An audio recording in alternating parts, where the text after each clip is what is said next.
You are being monitored not by cameras or the government, but by others around you. When you go out your door, you join an arena, a silent, invisible battlefield where status is negotiated, power is appraised, and victims are chosen. The scary truth is that you have been drawing a target on your own back. You travel about the world believing that transparency is a virtue. You believe that being open book makes you trustworthy. You believe that wearing your heart on your sleeve makes you human. Machiavelli would describe you as a fool. He cautioned us centuries ago, everyone sees you for who you appear to be. Few people understand who you truly are. If you show the world everything, you will have nothing. No mystery, no defense, and no leverage.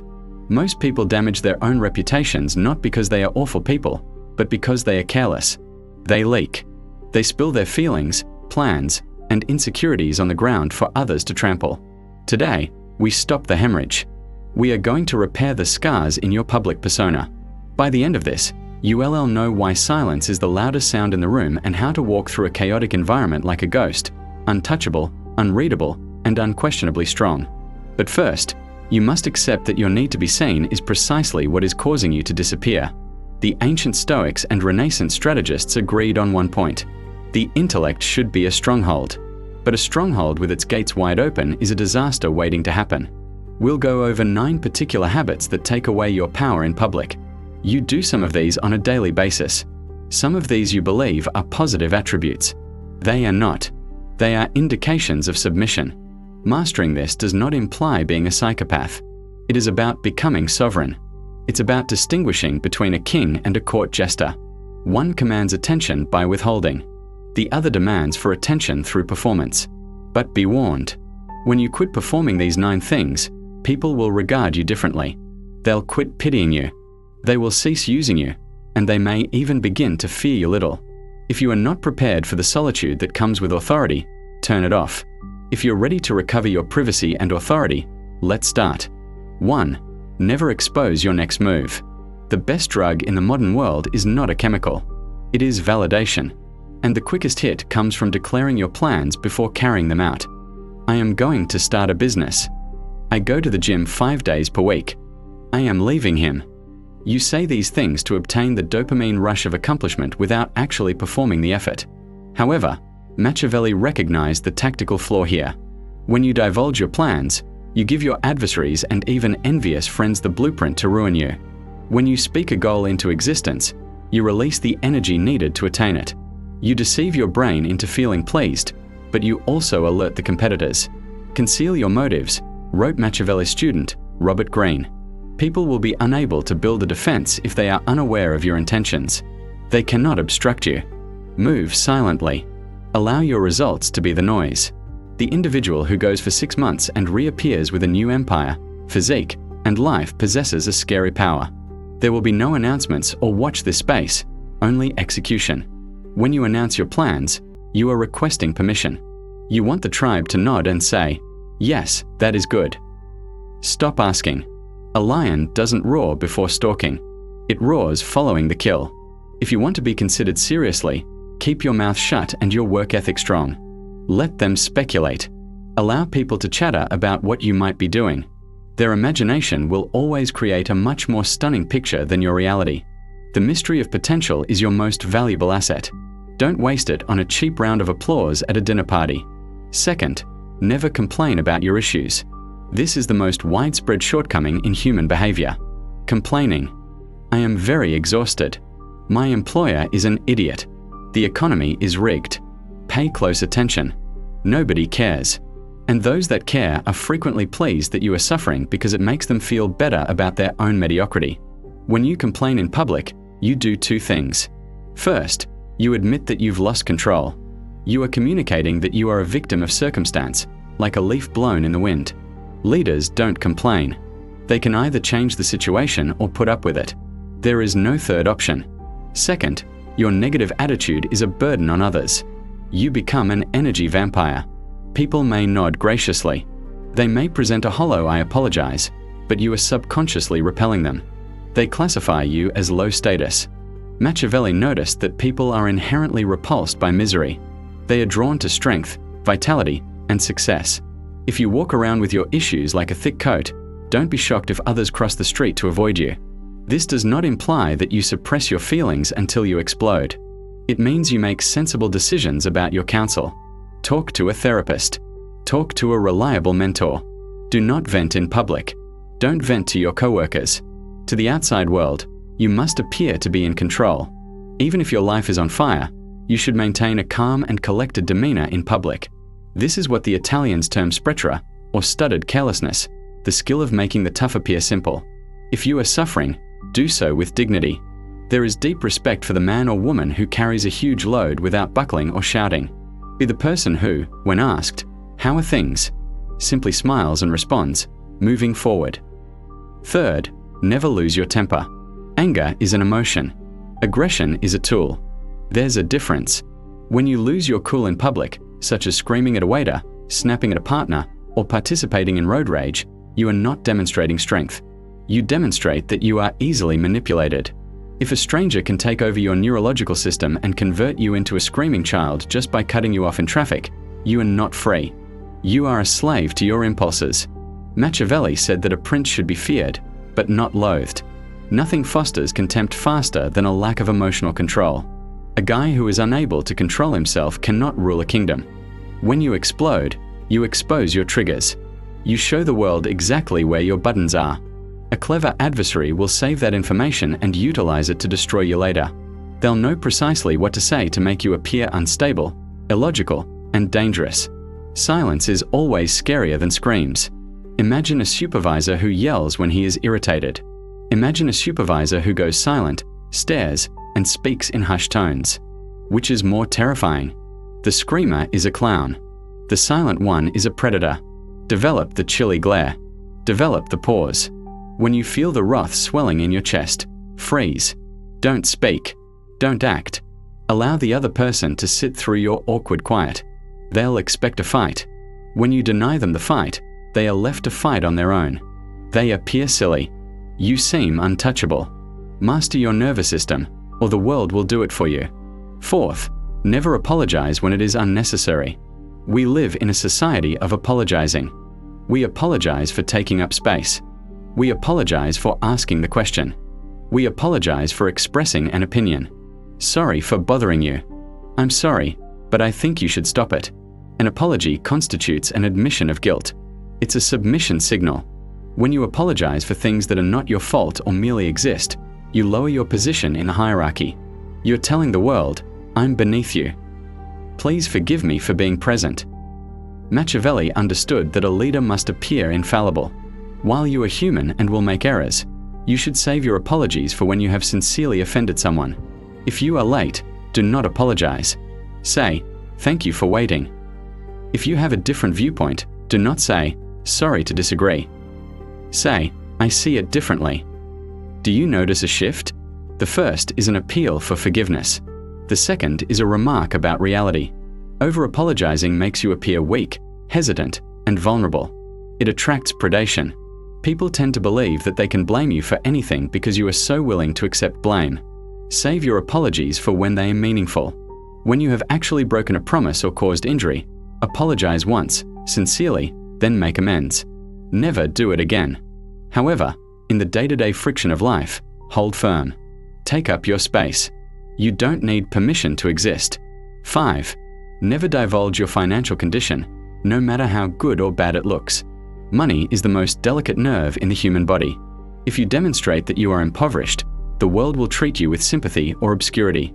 According to the Machiavellian worldview, poverty is a sin. It denotes a lack of capability or favor. People avoid failure because of worry that it may spread to others. If you show that you are wealthy, you will attract envy. Envy is the most deadly feeling. It is emotion that causes a friend to keep a knife behind their back. There is no vice that can make a guy feel so ashamed that he is found wanting. But nothing is more dangerous than outshining the master. People are not impressed when you flaunt your riches, such as watches, automobiles, and receipts. You're humiliating them. You are reminding them of what they do not possess. They will eventually detest you for it. They will attempt to take it from you by theft, lawsuits, or societal devastation. True wealth whispers. It is discovered in the quality of the fabric rather than the size of the logo. Maintain financial secrecy. Let them make a guess. If you're struggling, keep your appearance clean, sharp, and structured. Do not appear poor. It appears that you are on a temporary tactical retreat. If you're winning, appear relaxed. Don't appear like a lotto winner. The idea is to remain financially uncertain. You want others to think you're doing well, but they never know how well. This shields you against parasites who want a loan and predators who desire your position. Your financial account is a weapon. Keep it holstered until you need it. 6. Never gossip or speak negatively about others. Great minds share ideas. Average minds discuss events. Small brains debate people. Gossip is the weekly currency. It serves as a bonding mechanism for those who have nothing valuable to offer. When you gossip, you may believe you are making a connection with a listener, but you are actually harming your reputation. Think about it. When someone approaches you and spills, what are your first thoughts when you learn about a mutual friend's secrets? If they are talking to me about them, they will also talk about me. You instinctively distrust the gossiper. Machiavelli warned that a prince should avoid being loathed or despised. Being a busybody, spreading rumors makes you loathed. It makes you appear petty, uninterested, and spiteful. Furthermore, information is powerful. When you gossip, you are providing knowledge for free. You are losing leverage. A strategic thinker listens to rumor but never adds to it. Consider yourself an information black hole. Allow individuals to tell you everything. Nod, listen, collect data, and then say nothing. This gives you scary power. People will know you know their secrets, but they will not know who you have told. The ambiguity gives you authority over them. Never speak ill of your adversaries in public. It makes you appear obsessive and bitter. If you must eliminate an enemy, do so via action, not words. Do it so quietly that they don't realize it was you. Speaking terrible words demonstrates that they have hurt you. To say nothing is to indicate that they are beneath your notice. 7. Never describe your philosophy. Do not waste any more time talking about what a good man should be. Be one. Marcus Aurelius. There is a propensity, especially when working on ourselves, to want to preach. We discover a new diet, a new religion, a new political attitude, or a new philosophy, such as Stoicism or Machiavellianism. We want to tell everyone at the dinner table that we want to convert them. We want to prove that we are correct. Do not do this. First and foremost, it is unpleasant. Nobody likes to be lectured. Second, and most importantly, it makes you a hypocrite. When you declare your moral code, I never lie. I always get up at 5 a.m. I'm a vegan.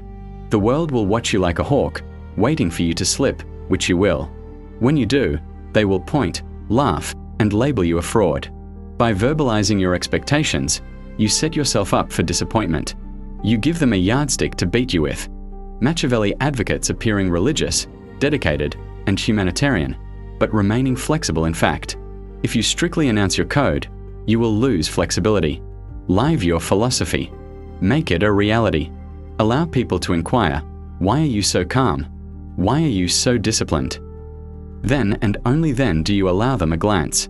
Your actions should speak louder than your words. The most compelling justification for your way of life is your life itself, not your explanation of it. 8. Never seek approval or validation. This is the origin of all other sins. The deep knowledge hungers to be told, good boy, good girl. From a young age, we are taught to seek acceptance from authority figures such as parents, teachers, bosses, and God. We do tricks for treats. But if you want to be a self-sufficient adult, you must overcome this urge. When you seek approval in public by fishing for compliments, checking to see if people are laughing at your jokes, or modifying your opinion to fit the group, you are giving up your leash. You're saying, my self-worth is in your hands.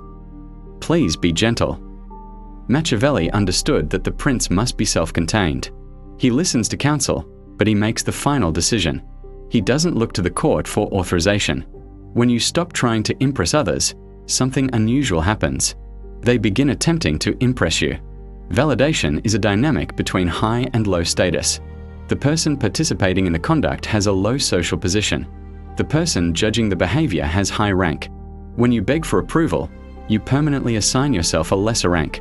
The only true validation is the reflection in the mirror. Did you keep to your code? Did you carry out your plan? Did you master your mind? If the response is yes, the crowd's clapping is immaterial. If the response is no, then the crowd's applause is a lie. Become immune to both praise and criticism. They represent two sides of the same coin. Manipulation. An insult may ruin you just as easily as a compliment can lift you. Reject both. 9. Never expose your fragility or shadow.